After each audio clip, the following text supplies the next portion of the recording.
The Big Ten missed a huge opportunity here. And will they fix UCLA's travel schedule this upcoming season?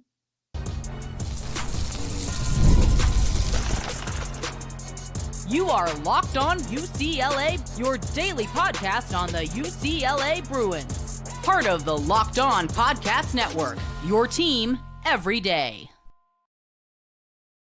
Welcome, everybody, to this edition of the Locked On UCLA Podcast. I'm your host, Zach Anderson-Yoxsimer. Thanks for making this show your first listen each and every day. It's free wherever you get your podcast. It's your team every day. This episode is brought to you by Amazon Fire TV Stick 4K. Turn any TV into your Xbox. No console needed. Head to amazon.com/Fire TV Locked On to learn more. And where we get started, the Big Ten officially announced to UCLA as well who their Big Ten opponents are going to be. Well, on the men's side, for UCLA, they get their 20 games. They have their rotating games of home and away. And then they get their 3 home and away opponents, which is generally just a reversal of last year. But here's what I mean when I say the Big Ten blew a big opportunity. I talked about this a couple weeks ago after Daimara committed to Michigan. If you're the Big Ten, if you want to draw some national interest, some huge interest between UCLA and Michigan, if you want to have a poorly attended UCLA-Washington game, okay, send that to Pauley Pavilion. The UCLA-SC game, that's going to bring a lot of energy. UCLA-Oregon's always been entertaining. Get rid of that Washington game. I mean, no offense to Washington, but at the moment, that's just not bringing the same hype at the basketball arena at home for UCLA like it could if you had the Daimara return game to UCLA. I think that's a huge missed opportunity. Now, of course, you'd have to really mess with the schedule. You have to do this versus that. No. And remember, the Pac-12, their last year made sure UCLA and Arizona were going to play multiple times. That wasn't the case. In that rotating schedule the last year, UCLA wasn't supposed to go to Tucson. That wasn't supposed to happen the return to McHale Center. It was supposed to be one game between the Bruins and Arizona. Now, you look a couple years later, here's UCLA-Michigan. If you want to have a big-time game, a nationally televised game where they're going to blow out the narrative, all right? They're going to go crazy, talk about it. UCLA's still going to Ann Arbor, but it's not the same energy that would have been if we saw a Daimara coming back to UCLA. Now, we've seen this quite a few times with some UCLA players returning home. We've seen other players, other coaches, after they've left those universities, left those teams, and turned into, different jobs, different rosters for different reasons. The return game always generates a crowd, always generates a buzz. And if there was ever a game that I would think would sell out, maybe be, unfortunately, a nasty atmosphere at Pauley Pavilion. I'm not sure, it shouldn't be, but it would be a hostile crowd.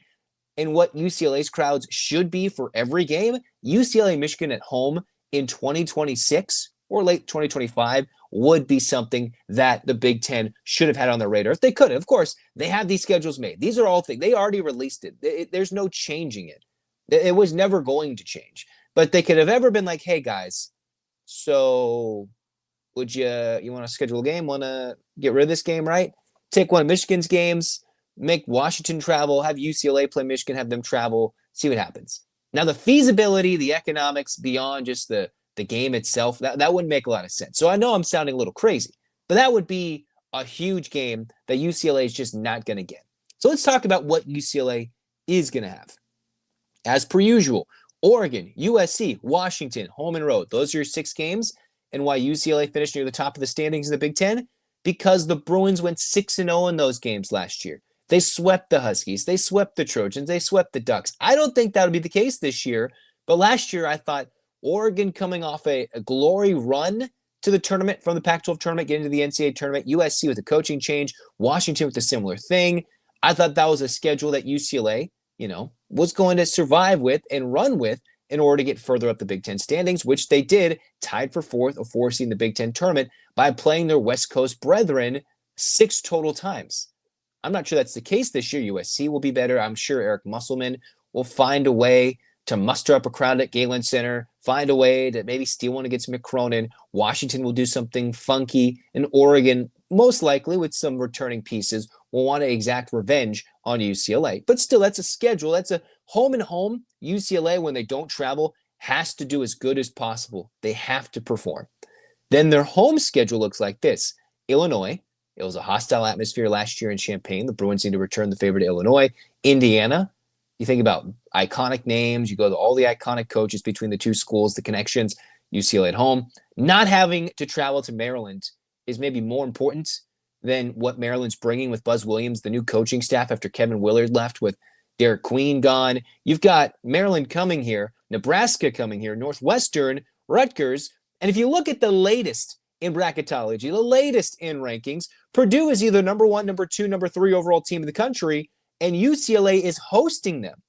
So you've got Oregon, who last year flirted with being a top 15 team. You've got Illinois, when healthy, was close to that. Indiana, with a new coach, maybe a new system, who knows? That will be fun. But you bring in Purdue. That will be the signature home game of the season for UCLA. That will be the signature home game unless something changes in the non-conference that I just don't know about at this moment that's been reported. Purdue is the signature game. Hosting that game for UCLA, that will be like the number 1 or number 2 team in the country come here. Not that Purdue would be unbeaten. Maybe that's early in the schedule. I'm not sure. I just hope it's during a time when the students are there. It's not during a winter break schedule, not during a break or any holiday weekend. It's a moment where it's a prime time Saturday affair between the Bruins and the Boilermakers. That is a huge game that UCLA gets to play at home. Now, of course, they go on the road to Oregon, USC, Washington, Iowa. They always pack out that arena, but they're also undergoing a coaching change. Michigan, that will bring up a lot of emotions for this year's roster with Ademar going to Michigan. A lot of size, UCLA, as the big question mark was last year at the center position. How can they handle Michigan's size this year? They had Vlad Golden and Danny Wolf. This year, it's going to look like Maresh Johnson, Ademar. We'll see what Lendenberg does. But Dusty May will have himself a roster that is competitive and one of the best in the Big Ten. And depending on which rankings you use, you've got Michigan as either ahead of UCLA as a top 5 team or in a top 10 ranked behind UCLA. I'm not sure. Those are 2 games. That's a game for UCLA that could shift the Big Ten standings. Then you mix in Michigan State. Michigan State on the road in East Lansing is going to draw a huge crowd. They want to get revenge for last year. That'll be huge. Tom Izzo this year won the Big Ten. Not the best shooting team, but his team will always be good. That's a tough game to win in East Lansing. Minnesota. Hopefully that's a win for UCLA. They couldn't win it at home. Go to Minnesota next year and get the job done. Ohio State, Penn State, Wisconsin. So some of the bigger names, more entertaining venues, you could argue. Get Iowa, that's always going to pack out the arena. Michigan, that game will be extremely energetic. Michigan State, the same thing. Ohio State has a lot of fans. We'll see if they bring a lot of energy with Bruce Thornton returning. And then you got Wisconsin, all right? So 4 or 5 places that can truly pack out the arenas. The expectation is maybe Minnesota, Penn State wouldn't bring out the same energy. But remember last year, even in Northwestern, super packed out crowd for senior day. Rutgers, super energetic. Illinois, Indiana, all sold out. Nebraska, extremely crazy crowd for a team that's looking for their first ever tournament win, just trying to get to the tournament and get that tournament win. And they brought the energy. So you could argue this year's road schedule might be less frenetic for the Bruins. They do have to go to Penn State, but they don't have to go as far east as Rutgers, as Maryland. And maybe instead of them going once to Michigan State, coming back and going once to Michigan, they will do a better job at the schedule. All right. So some fun big name road games for UCLA. Absolutely fun in Big Ten play. But can the Big Ten help them out the schedule? We'll talk about that next on Locked On UCLA. There's nothing like the atmosphere of an NBA playoff game. Every bucket, every defensive stop, every moment feels huge. It's electric in the arena, and with Game Time, you can be a part of it without the stress of last-minute ticket hunting.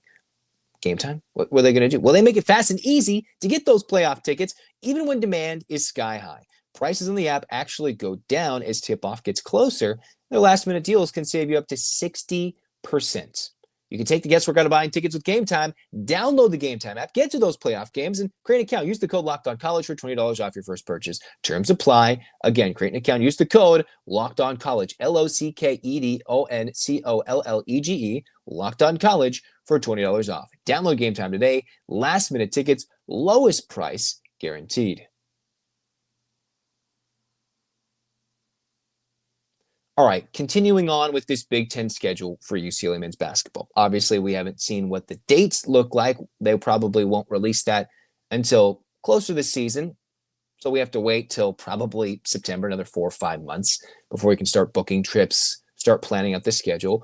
But the problem was last year, UCLA had this ridiculous schedule, right? They had this wild back and forth schedule that, quite frankly, didn't make a lot of sense. It doesn't make a lot of sense. They have 2 days in between games, so it makes you feel like there's a Big Ten game on every day. They can have the West Coast game, the East Coast game, the Midwest game, all sorts of games on various time slots.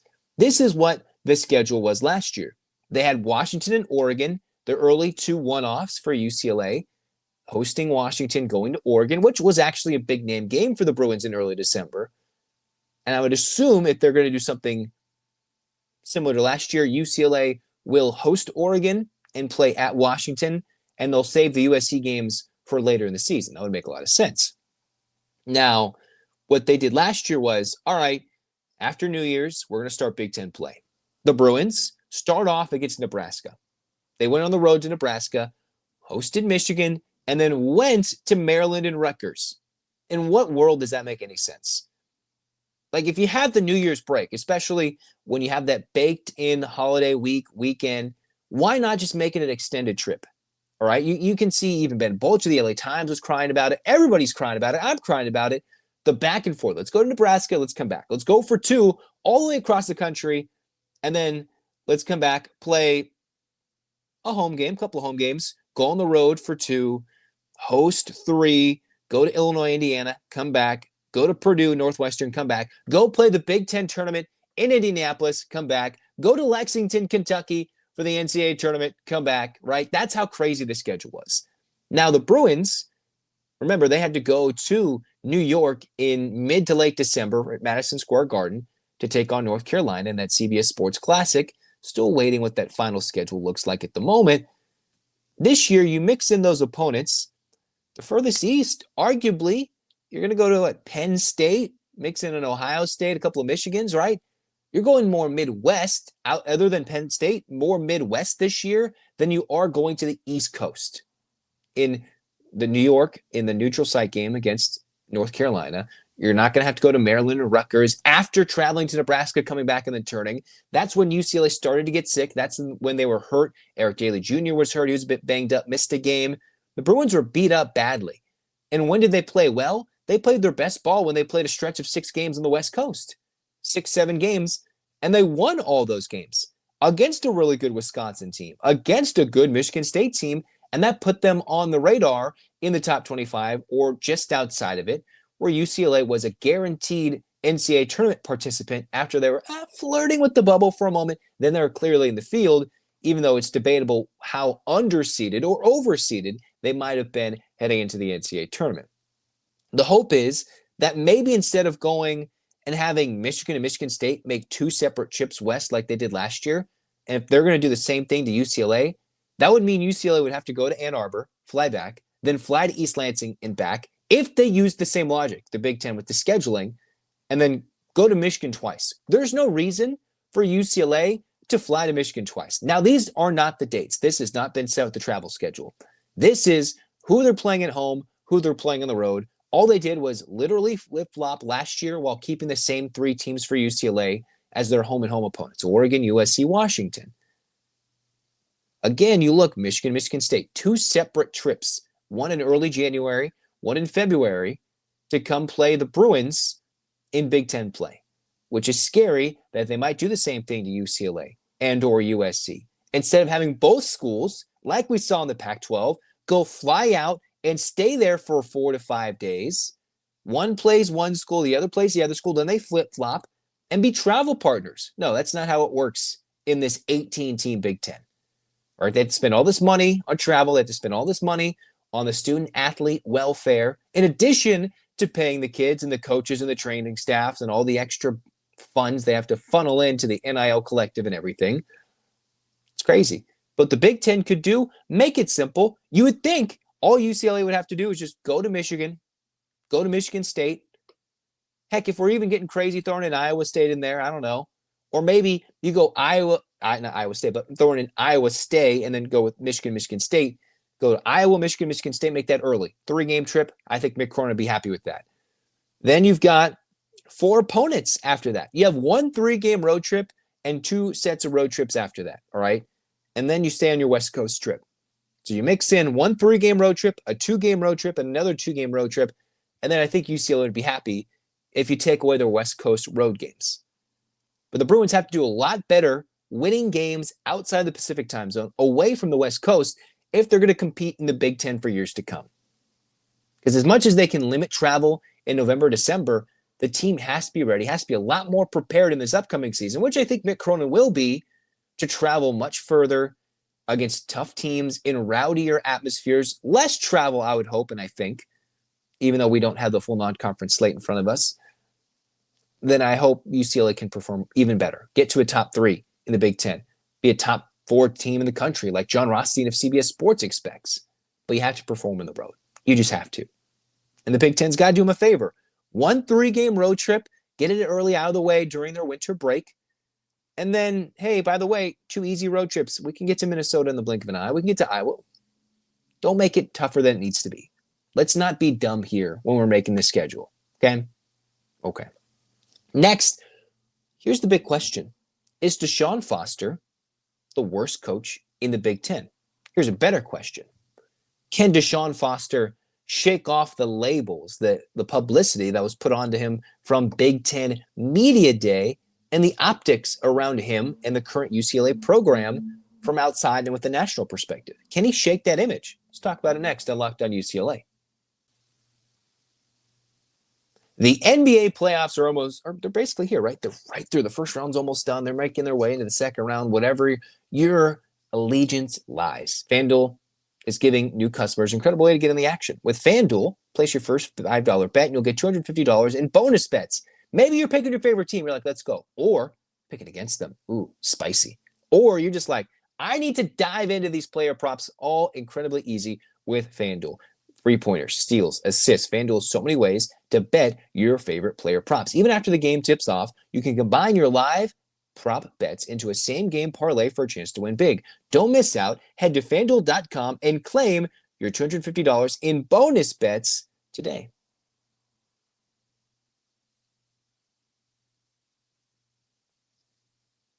So, here we go. Can DeShaun Foster shake off this idea that he is near the bottom of his Big Ten coaching brethren of an 18-team league? I was looking at a CBS Sports article which ranked the Big Ten coaches. Obviously, DeShaun Foster, no experience. The way it came in, the way UCLA started last year, how the recruiting numbers had been from Chip Kelly, it seemed like UCLA was a program in turmoil, a joke, whatever it might be. You look at the CBS Sports article where it had UCLA ranked as okay, or DeShaun Foster ranked as a coach that says, hey, they're 17th out of 18. All right. In an article, listed by USA Today, USA Today, DeShaun Foster is ranked 17th out of 18 teams in terms of head coaching and the head coaching rankings. So looking at this article written by USA Today, Paul Meyerberg, on the day I dropped this podcast, here are the top coaches. Ryan Day, going to get all the love because he won the national championship. You throw in 2, James Franklin. The guy never wins anything, but his team's decent enough. 3, Kirk Ferentz. He's been there forever. Iowa punches above their weight class, but they don't do anything. Dan Lanning. They want to put him in there, but he hasn't been in the Big Ten long enough, and he didn't win a playoff game, but he's 4th. Okay, we keep going. Matt Rule, 5. Interesting. They give him a lot of credibility for what he's done before, but that's where he's at. Kurt Cignetti is already number 6. You take Indiana to the playoff once, you jump into a top 5 coaching class in the Big Ten. PJ Fleck. I know some of the Big Ten, Locked On Big Ten brethren in my Locked On podcast network. Some of them are like, man, Minnesota, PJ Fleck is a joke. And he almost came to UCLA, and he's supposed to be the 7th best coach of the Big Ten. They play hard, they're rough, everything, but he's ranked 7th, which means you got Brett Bielema, 8th. Interesting. Lincoln Riley as the 9th best head coach in the Big Ten. That's laughable. That's so funny. Not like laughable, like, oh, that's a joke. It's just funny laughing at USC. It's like, we believe in Lincoln Riley, who's been 1 year away for 20 years, it seems like. Will he actually break through? I don't know. I don't think so. I don't believe it. So their big splash hire is not even cracking the top 5 coaches in his own conference when he's supposed to be a top 5 hire in the country. He's not even cracking the top 5 in an 18-team conference in the Big Ten. Greg Schiano getting a lot of love for being the coach at Rutgers from what he did before at 10. Luke Fickell at 11, hot seat maybe. You've got Jonathan Smith, Barry Odom, the new guy going to Purdue from UNLV, Sharon Moore at Michigan, 14th, Jed Fish, Mike Loxley at Maryland, who hasn't done much, and DeShaun Foster, 17, just ahead of David Braun at Northwestern. It's fair. It is fair at the moment to not have much love for DeShaun Foster, all right? But if you want to project, all right, there are some coaches on this list that could be on the verge of being on the hot seat, right? A bad year or two for Minnesota, PJ Fleck, as much as they love him, maybe that's not the right fit. You look at Northwestern, okay, the interim coach in David Braun, maybe it's not the right fit there. Mike Loxley is close to being on the hot seat. Luke Fickell, for sure. What guarantees the second stint of Greg Schiano is better than a DeShaun Foster who is trying to implement something that UCLA's been missing? Generating a buzz, generating a continual support for the local talent, a home for the local SoCal talent to stay and develop, right? What DeShaun Foster is trying to tell these guys in Los Angeles, the greater Los Angeles area, down to San Diego, all the way up north to San Francisco, all the way to Sacramento, in the greater western region of the United States. Hey, stay home. UCLA had more players drafted in the NFL than USC. All right? This year. Okay, they'll be like, yeah, a year ago, USC had the number 1 player in the country. Okay, yeah, Caleb Williams came from Oklahoma with Lincoln Riley. That's not exactly the same thing as churning out NFL talent year after year that's been successful. UCLA has been finding ways to develop. Now, yes, some of that came with the Chip Kelly era, but DeShaun Foster has now been there quite a few years. His first year as a head coach, obviously. And the Bruins throw out 5 guys in the draft. A lot of defensive guys. And that was a year after they got a defensive coordinator and still brought in an interim in-house hire, and Akaki Malloy was the right guy to keep as the D coordinator for UCLA, and hopefully he continues to churn out good results. Now, the thing is, UCLA, they don't have to go after super 5 stars. The guys that are underrated, that are 3 stars, 4 stars in SoCal, are super talented. You just go raid the rosters of the Mater Deis, the Blascos, find the best players at the Mission Viejos of the world, the Corona Centennials. Oh, look, by the way, Ventura County, they play really good football over there. Brady Smeagol is going to Michigan. One of the top uncommitted prospects, I believe he committed the other day, in 2026 at the quarterback position. UCLA was in on him after they went full-on Iamaleava. And now UCLA, with an emphasis on high school recruiting, mixing in, oh, we can go get the top recruit in the country at the transfer portal at the spring window. They can go get a Nico, a 5-star. And now, if you're looking at certain recruiting rankings in the transfer portal, look at rivals, UCLA is top 5. And the best running back available in the portal at the time, Javian Thomas from Cal, let's go get that guy. They do. Let's overhaul our secondary. Complete overhaul. Bring one guy who can return. Absolutely. Let's do that as well with Roderick Pleasant. You bring speed. You bring enthusiasm. A whole new staff. And this list from USA Today looks like UCLA could see their head coach climb quite a bit. Obviously, yes, 17th is a rough ranking. Some of these rankings, I don't understand why some of these guys are much higher than others, especially with limited opportunities and short approaches. Like Matt Rule hasn't done anything just yet to be a top 5 coach at Nebraska specifically. But are you doing your tenure, your history, or what have you done for me lately? And if this is a list of what have you done for me lately, that's why Curt Cignetti would be arguably the 3rd best coach in the Big Ten. And why Matt Rule would be still working it up. And another reason why Lincoln Riley is a middle-of-the-pack head coach, like some might be starting to say, he might be on the hot seat if USC has another middling season in 2025, or is his recruiting success in 2026 going to push him up this ranking list? Is that going to do the same thing for DeShaun Foster? Because I remember talking with Spencer of Locked On College Football, and I believe the over-under for the win total for UCLA, the expectation is bowl season or bust, not 3-8, 4 wins. No. Now let's get to a bowl. Obviously, we'll see how Nico performs. We'll see how the O-line performs. Can the Bruins generate anything defensively and be led by their offense after a couple of years of dominant or adequate defensive play? DeShaun Foster, is he the worst coach in the Big Ten? There were some decisions early on in week one and early on in the season that it's like, I don't know about his game management just yet, right, in this first season. But hopefully he learns with those adjustments. But when it comes to being a CEO type guy, leading and bringing the energy, getting his guys to play despite a poor start to the season against one of the most treacherous non-conference road stretches and conference schedules I've seen in quite some time with UCLA heading to LSU, playing number one Oregon at home, going to Ohio State, still having to travel and navigate to Hawaii, go across the country to Rutgers, and do that just multiple times, go to Penn State again and again. And DeShaun Foster got his kids to play. Sometimes the calling card of a head coach is who can motivate his guys to play, keep them ready to go in the late seasons. And while he learns, you learn on the job. You learn really quick.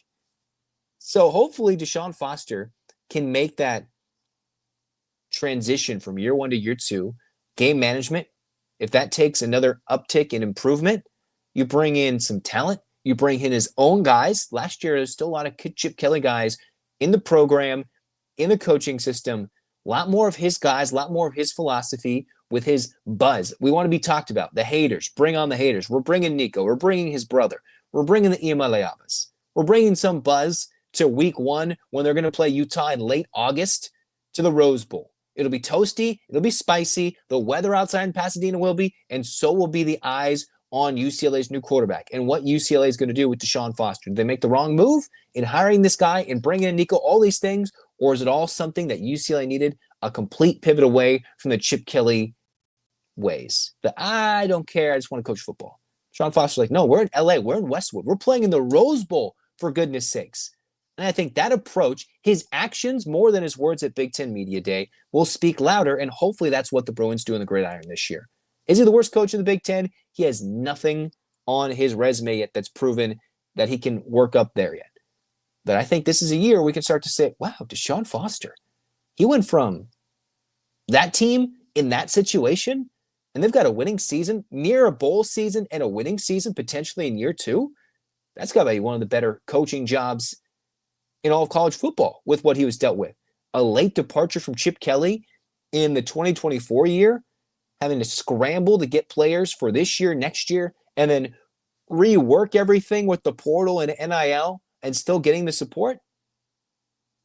Yeah, I think DeShaun Foster is very underrated. Of course, yes, bottom tier of the Big Ten for now, but let's look at those rankings come December. Let's look at those a year from now. He's 17th out of 18. I'd like to see him climb at least 6 spots, 8 spots. And if UCLA surprises Indiana levels, DeShaun Foster would be coach of the year. I'm not saying that's happening right now. That's way too early, way too much hype. But DeShaun Foster has the potential to significantly improve his resume and his, connection to the UCLA fans. A little up in the air with bringing in Nico for sure. But he's swinging for the fences. And that's something that I'm not sure Chip Kelly did consistently enough. Other than Dante Moore, he didn't really do that.